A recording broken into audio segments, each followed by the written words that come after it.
আসসালামু আলাইকুম। আজকে আমি আপনাদের মাঝে শেয়ার করব গরমে কলিজা ঠান্ডা করা খুব মজাদার একটা আপেলের ডেজার্ট রেসিপি। খুব সহজে আপনারা এটা তৈরি করে নিতে পারবেন। তাই আর দেরি না করে চলুন শুরু করা যাক আমাদের আজকের রেসিপি।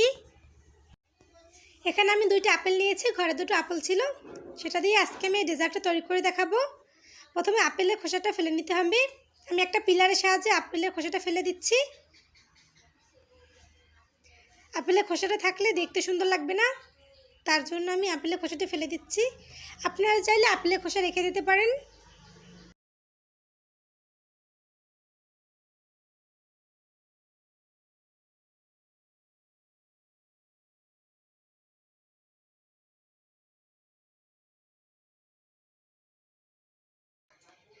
আমি আপেল পরিষ্কার করে নিয়েছি, দুটো আপেল পরিষ্কার করে নিয়েছি। এবার আমি গ্রেটারের সাহায্যে গ্রেট করে নিচ্ছি।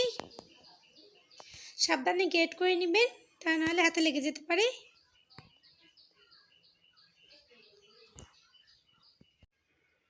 আমার একটা আপেল গ্রেট করে নেওয়া হয়ে গেছে, এবার আমি আটটাও গ্রেট করে নেব। আমি আপেল দুটো গ্রেট করে নিলাম, এবার এগুলোকে আমি এক সাইডে রেখে দেবো। এবার এখানে একটা বাটিতে আমি কিছুটা সাবুদানা নিয়ে নেব। আমি সাবুদানা নিয়ে নিলাম, এবার এখানে পানি দিয়ে দেবো। এখন ভালোভাবে সাবুদানাগুলোকে ধুয়ে নিতে হবে। আমি 2-3 বার পাল্টে সাবুদানাগুলোকে ধুয়ে নিয়েছি। এবার চুলে একটা প্যান বসিয়ে ধুয়ে রাখা সাবুদানাগুলো দিয়ে দেবো। দিয়ে দিলাম। এবার এখানে দিয়ে দেবো আমি 1/2 লিটার গরুর দুধ।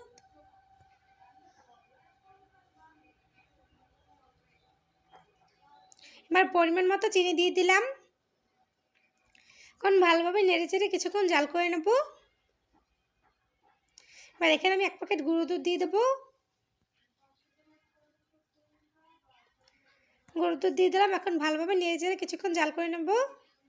এবার সেই গ্রেট করে রাখা আপেলগুলো এখানে দিয়ে দেবো। আপেলগুলো দিয়ে দিলাম। আপেলগুলো দিয়ে এখন ভালোভাবে নেড়ে চেড়ে কিছুক্ষণ জাল করে নেব। এবার এখানে আমি কিছু বাদাম কুচি দিয়ে দিলাম। এখন ভালোভাবে নেড়ে চেড়ে কিছুক্ষণ রান্না করে এটাকে নামিয়ে নেব। আমার রান্না করে নেওয়া শেষ। এবার এটাকে নামিয়ে আমি ঠান্ডা করে নেব।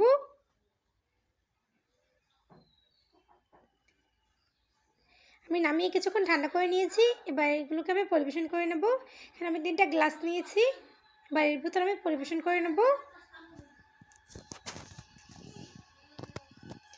এবার আমি এই গ্লাসে পরিবেশন করে নিচ্ছি। আমি 3টে গ্লাসে দিয়ে দিলাম। এবার এর উপরে আমি কিছু বাদাম কুচি দিয়ে দেবো। এটা অপশনাল, আপনারা চাইলে দিতেও পারেন, না দিতে পারেন। আমি দেখার সৌন্দর্যের জন্য দিচ্ছি এগুলো বাদাম কুচি দিয়ে। এবার এর উপরে আমি দিয়ে দেবো টুটি ফুটি। এই টুটি ফুটি আমার ঘরে তৈরি করা তরমুজের খোসা দিয়ে আমি এই টুটি ফুটি তৈরি করেছি। আপনারা চাইলে দেখে নিতে পারেন, আমার চ্যানেলে আপলোড করা আছে। আপনাদের দেখার সুবিধার্থে আমি ডিসক্রিপশন বক্সে লিঙ্ক দিয়ে রাখবো। খুব সহজে বানিয়ে নিলাম এই গরমে কলিজা ঠান্ডা করা আপেলটি একটা স্পেশাল ডেজার্ট। আমার ভিডিওটি ভালো লাগলে লাইক কমেন্ট শেয়ার করবেন। এতক্ষণ আমার সঙ্গে থাকার জন্য আপনাদের সবাইকে অসংখ্য ধন্যবাদ। আসসালামু আলাইকুম।